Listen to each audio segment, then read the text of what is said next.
তাহলে আমরা ধরি এক্স এর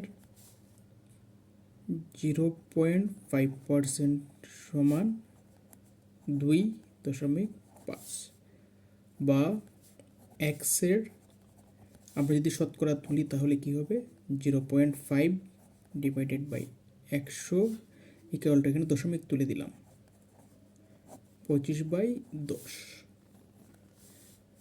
এখানে যদি আমরা লিখি দশমিক তোলার জন্য এক্সের 5 ডিভাইডেড বাই 10 ইন্টু 100, দশমিক তোলার জন্য আমরা কি করছি 10 দিয়ে ভাগ দিছি 25/10 বা